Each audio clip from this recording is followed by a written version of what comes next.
जय हो श्री राधा कृष्ण की, जय हो श्री राधा वल्लभ की, और जय हो श्री राधा रमण जी की। प्रभु जी प्रणाम। स्वागत है सहज ज्ञान के सत्संग में। आप सोच रहे होंगे कि इस सहज ज्ञान के सत्संग का प्रारंभ किसी श्लोक से क्यों ना हुआ।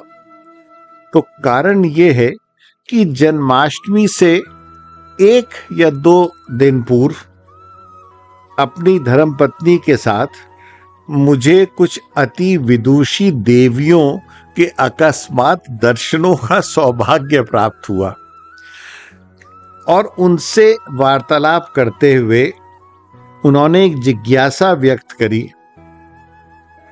श्री राधा के विषय में। क्योंकि जन्माष्टमी का आगमन होने वाला था तो मुझे आदेश हुआ कि मैं सत्संग करूं इस विषय पर, जो है राधा कृष्ण।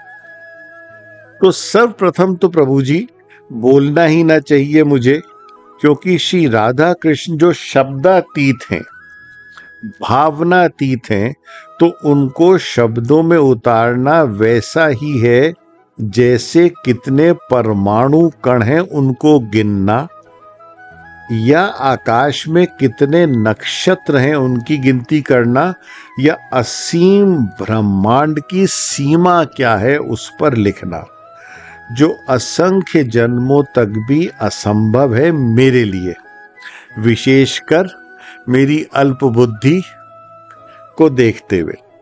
तो क्षमा याचना अपने आराध्य दिव्य युगल जोड़ी श्री राधा कृष्ण से कि फिर भी बोल रहा हूं, पर क्या करूं, देवियों का आदेश है। और बस मात्र कारण यह है कि उनकी एक जिज्ञासा है जो उन्होंने व्यक्त करी कि ऐसा क्या है श्री राधा रानी में कि अर्धांगिनी श्री कृष्ण की ना होते हुए भी सदैव श्री कृष्ण के संग हैं, अभिन्न हैं। जिज्ञासा और प्रगाढ़ हो जाती है जब ये विचार आता है कि श्री कृष्ण की तो अनेक भार्यां हैं और श्री राधा भी किसी की धर्मपत्नी है, फिर भी प्रायः कृष्ण से पहले राधा नाम आता है और मंदिर में भी कृष्ण के संग दिखाई देती हैं। तो भरसक प्रयास करूंगा अपनी अर्ध विकसित अल्प बुद्धि से कि जो समझ पाया वो व्यक्त कर सकूं। अगर श्री कृष्ण को पूरा पाना है तो सीधी सीधी बात समझ लीजिए कि 2 का ज्ञान बहुत आवश्यक है और विषयों के अलावा, पर प्रमुख श्री राधा रानी का और दूसरी श्रीमद् भगवत गीता का। तो हम प्रारंभ करते हैं कि अगर श्री कृष्ण को पूरा पूरा पाना है तो सीधी सीधी बात समझ लीजिए कि अपने को पूरा पूरा खोना होगा।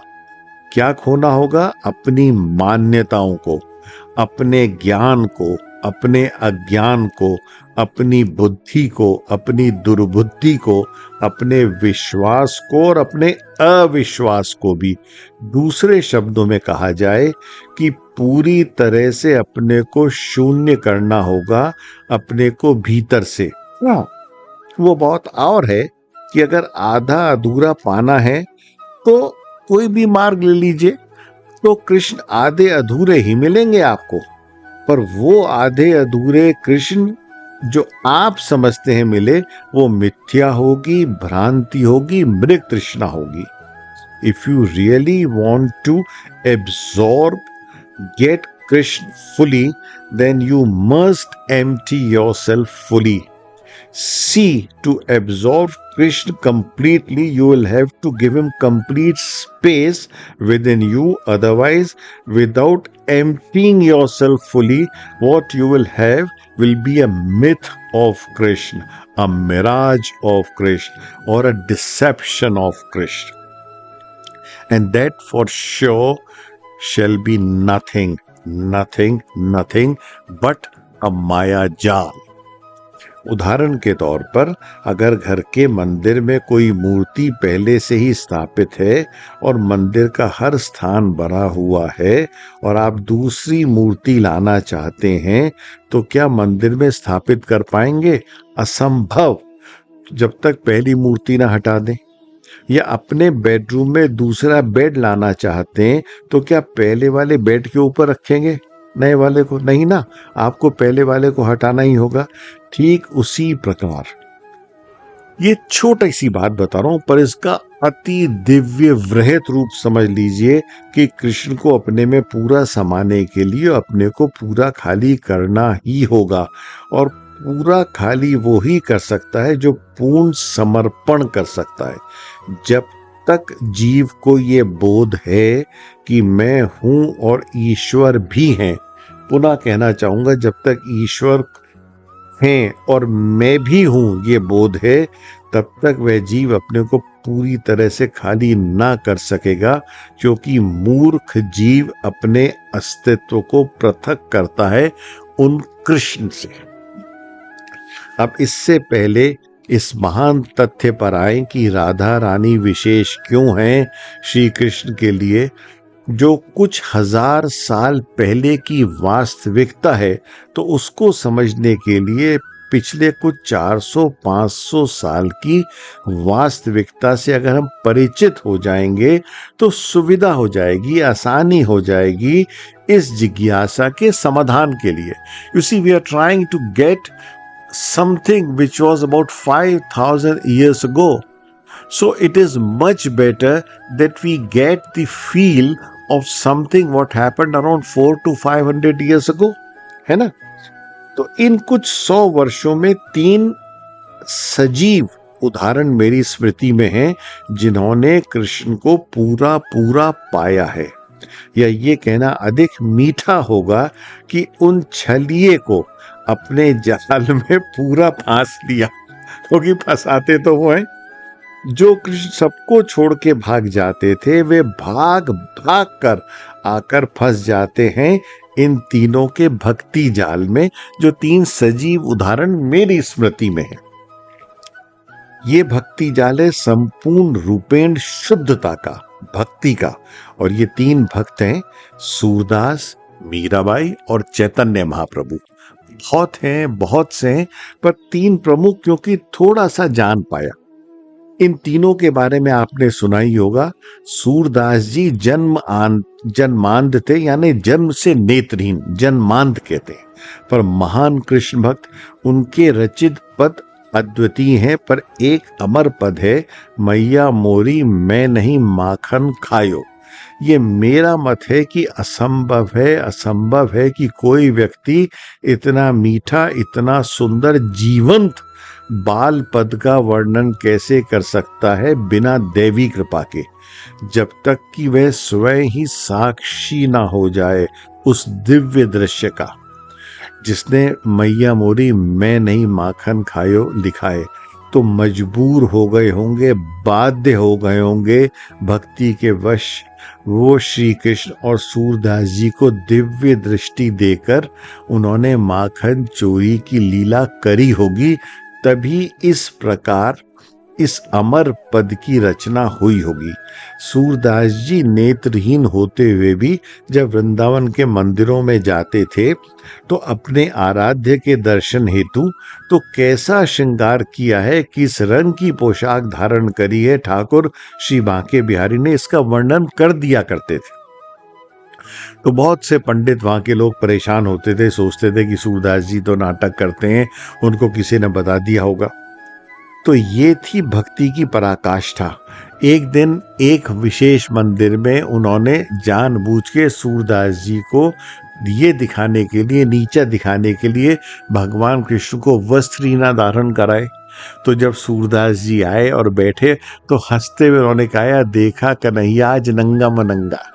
तो बस तभी पुजारी उनके पैरों में गिर पड़े। तो सूरदास जी की भक्ति की ये पराकाष्ठा थी, क्योंकि दिव्य दृष्टि थी। तो ये पहला वृतांत है। एक दूसरा बड़ा मीठा वृतांत है जो फिर कभी आपको बताऊंगा। अब आते हैं दूसरे पे, मीराबाई।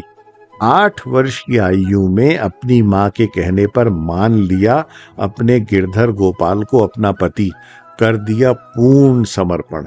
विवाह हुआ, पर नाम मात्र का। अपने राणा जी से कह दिया पहली रात्रि को कि मैं तो पहले से ही विवाहित हूं। तलवार खींच ली राणा जी ने। सोचिए उस समय वो भी राजपूत आन शान के विरुद्ध ये कहना। पर जब राणा जी को पता लगा तो पहले तो वो हंसे, फिर बाद में समझ गए कि ये तो समर्पित हो गई हैं भक्ति में। खैर राणा जी उनसे अलग हो गए, पृथक हो गए थे। महल में रहते हुए उनको छोड़ दिया था उन्होंने कि तुम्हें जो करना हो करो। कुछ समय उपरांत मृत्यु हो गई राणा जी की। अब मीराबाई के देवर ने अत्याचार करना प्रारंभ किया। एक दिन विष का प्याला भेजा, ये कहकर कि मीरा से कहो चरणामृत है। बिना देखे भाले पी गई गटागट मीरा। दासी जो लेकर आई थी, राणा की खास दासी थी, वो खुशी के मारे दौड़ पड़ी राणा से कहने कि हो गया काम तमाम। क्या पता था कि जैसे ही मीरा पीने वाली थी, दौड़े होंगे क्षीर सागर से वो कृष्ण कि भैया बचाओ मीरा को, क्योंकि मीरा को तो जो ईश्वर के नाम पे दे दो वही स्वीकार है। तो दौड़े कृष्ण वहां से क्षीर सागर से, और उन्होंने विष को रूपांतरित कर दिया था अमृत में। कहीं मीरा को कुछ हो ना जाए। बेचारे कृष्ण पूरे जगत के पालनहार, जो अपने आप को बहुत छलिया समझते थे, दोबारा भागे। एक बार जब राणा ने सोचा पहला दाव तो चला नहीं, तो दूसरा दाव खेला। सबसे भयंकर विषधर, जो सबसे जहरीला सांप था, उसको एक पिटारे में भेजा ये कहकर कि ये कृष्ण को पहनाई हुई वैजयंती माला है, मीरा से कहना पहन ले। फिर दासी आई पिटारा लेकर, और फिर बिना सोचे समझे देखे भाले मीराबाई ने दोनों हाथों से पिटारा खोल झट से पहन लिया वह हार, वैजयंती माला समझकर, जो एक विषधर सर्प था। ये प्रभु जी मेरी मान्यता है। इससे पहले वे सर्वेश्वर सर्वव्यापी कुछ कर पाते, होता तो सब उन्हीं की इच्छा से, उनके बिना इच्छा से क्या होगा। वे जो सांप था ना, जो पिटारे में था, जब उसको स्पर्श हुआ तो उसने एकदम से अपना फन उठाया डसने के लिए। पर जैसे ही जब उसको स्पर्श हुआ मीराबाई के हाथों का, तो ऐसा ममत्व, ऐसा वात्सल्य, ऐसी दिव्यता तो उस सांप को अपनी मां के स्पर्श से भी ना कभी हुई थी, तो कैसे डस पाता। बाध्य होगा वह विषधर भी, मजबूर हो गया होगा वो सांप भी शांत हो जाने के लिए। और जब उस सांप ने देखा होगा उन जगदीश्वर को दौड़ते हुए आते हुए अपनी तरफ कि मीराबाई की रक्षा के लिए आ रहे हैं, तो उसने उन्हें प्रणाम करके हंसते हुए कहा होगा, मेरी कल्पना है, कि प्रभु क्यों इतने व्यथित हो रहे हो, क्यों इतने परिश्रम कर रहे हो। आप क्या सोच सकते हो कि जो आपका भक्त है उसकी कोई हानि पहुंचा सकता है, उसका कोई नुकसान हो सकता है? क्या किसी में है इतना सामर्थ्य कि आपके अनंत भक्त का कोई बाल भी बांका कर सके? और अंत में उस सर्प ने अपने को निर्जीव करने से पहले जब उन श्री हरि के दर्शनों का आनंद लिया होगा, तो उसने ये कहा भी होगा कि प्रभु आपने मुझे पशु योनि दी है तो कुछ तो कृतज्ञता होगी, वरना अगर आप मुझे मनुष्य योनि देते तो मैं कृतज्ञ हो जाता, राणा की भांति और लोगों की भांति। ये मेरा विचार है कि कितने गिर चुके हैं हम, कितने कृतज्ञ हो चुके हैं हम। पशु हमसे बहुत उच्च श्रेणी में पहुंच गए। तो भैया वे श्री कृष्ण 24 घंटे रखवाली करते मीराबाई की, क्योंकि मीराबाई तो बस कृष्णमय हो चुकी थी। अंत में ये बात बहुत कम लोग जानते हैं, जो कहना चाहता हूँ कि मीराबाई का अंत कैसे हुआ। जीवन के सूर्यास्त में वे द्वारिका में रणछोड़दास मंदिर में आके बस गई थी। एक बार मेवाड़ के राणा को उस समय जब ये ज्ञात हुआ कि मीराबाई के साथ भूतकाल में कैसा अन्याय हुआ है, कैसा उन्हें निकाला गया, तो उन्होंने अपनी सशस्त्र सेना भेजी और कहा अगर मीरा ना आए और बाध्य करने के बाद भी ना माने तो आमरण अनशन कर देना, अपने प्राण त्याग देना। जब वो सेना पहुंची तो मीराबाई को बहुत बहुत पीड़ा हुई। तो सेना ने कहा या तो आप हमारे साथ चलो, वरना हम अपने प्राण त्याग देंगे। ये सुनने के बाद मीरा ने कहा कि पहले अपने कान्हा से तो आज्ञा ले लूं। ऐसा कहते हैं कि मीरा मंदिर के भीतर प्रवेश करी और उन्होंने अपने रणछोड़ दास, कृष्ण का बड़ा प्यारा नाम है, उससे कहा कि सुनो, या तो मेरे साथ चलो मेवाड़, या मुझे अपने साथ ले चलो अपने वैकुंठ धाम, अपने गोलोक, अभी के अभी।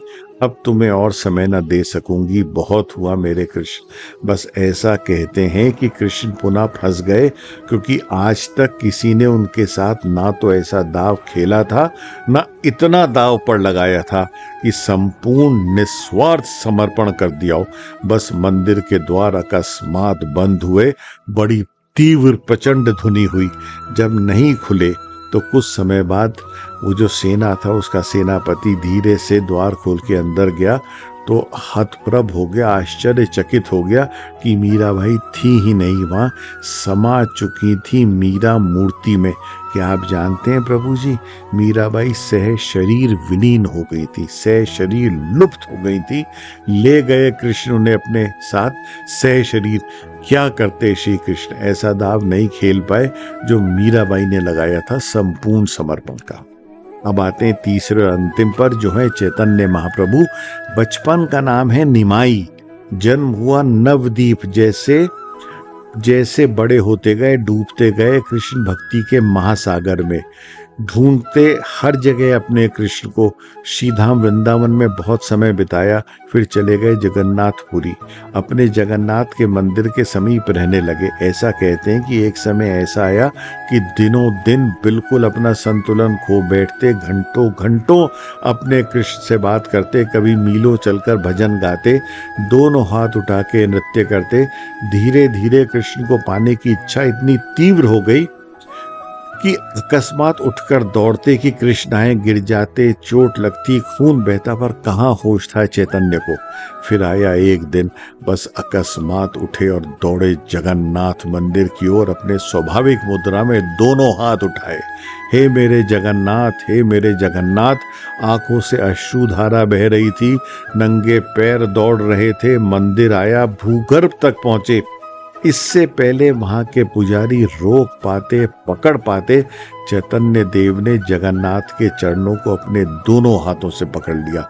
फिर वही घटना दोबारा दोहराई गई। द्वार अकस्मात बंद हुए, भूगर्भ के प्रचंड ध्वनि हुई, फिर अथाह दिव्य शांति।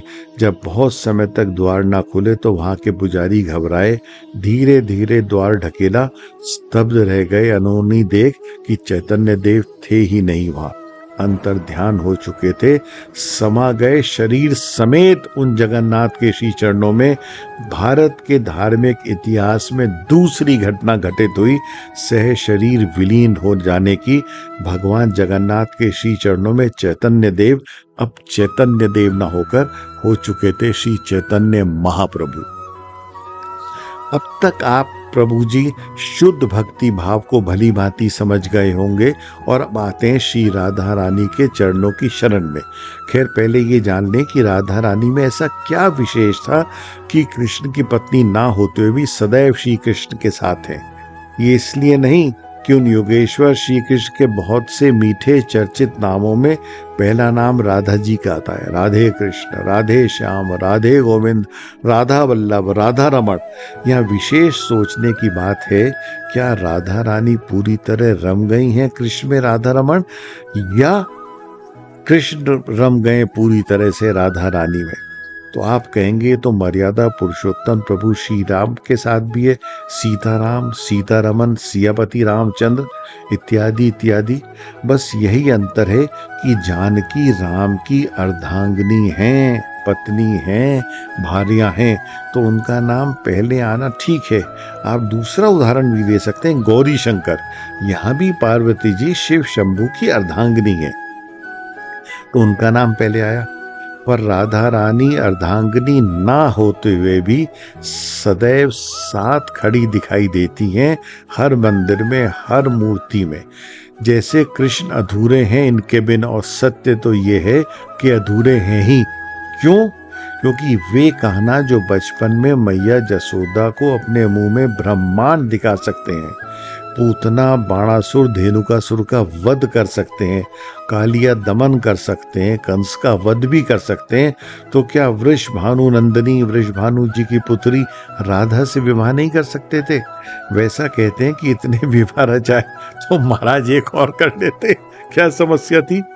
वृषभानु जी तो वैसे भी नंद के परम मित्र थे, तो ये विवाह तो हो ही सकता था। पर हुआ कुछ और। अब हम एक चीज जानना चाहेंगे कि ये जो सब कुछ भी हुआ, राधा रानी की विशेषता क्या है कि वो किसी की अर्धांगिनी होते हुए भी कृष्ण के साथ हैं?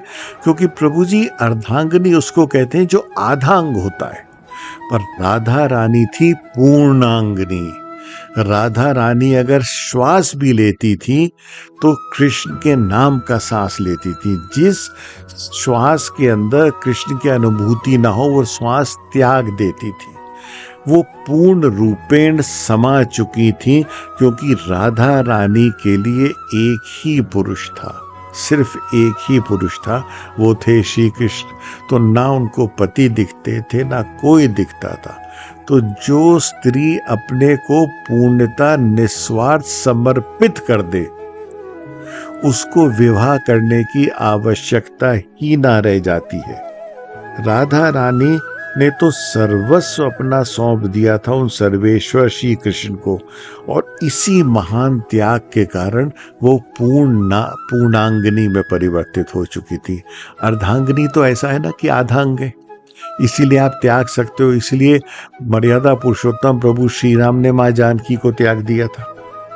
सती पहले, पार्वती के पहले अवतार में सती की मृत्यु हो गई, लेकिन राधा रानी तो अमर हो गई अपने को पूर्ण रूपेण समर्पित कर। आशा है कि आपको राधा के विशेष महत्व का अर्थ समझ में आया होगा। राधा, श्री राधा का सिर्फ एक ही पर्यायवाची है, पूर्ण रूपेण निस्वार्थ समर्पण। और श्री कृष्ण के सामने जो पूर्ण रूपेण समर्पित हो जाता है, श्री कृष्ण उसके ही हो जाते हैं। श्री कृष्ण दृष्टि भी दे देते हैं, सह शरीर उठा भी लेते हैं, पर जब आप पूर्ण रूपेण उनके साथ आ जाते हो तो फिर वो आपके साथ सदैव अभिन्न हो जाते हैं, जैसे राधा कृष्ण। तो चलिए, जन्माष्टमी के उस उपलक्ष्य पे मैंने एक आज्ञा का पालन किया। पता नहीं कितना कर पाया कितना नहीं कर पाया, पर क्योंकि मंद बुद्धि हूँ, अल्प विकसित हूँ, आप लोगों की शरण में रहा तो सीख ही जाऊंगा। अगले सत्संग में हम सत्संग की दिशा परिवर्तित करेंगे। बोलो राधा प्रिय वृंदावन बिहारी लाल की जय।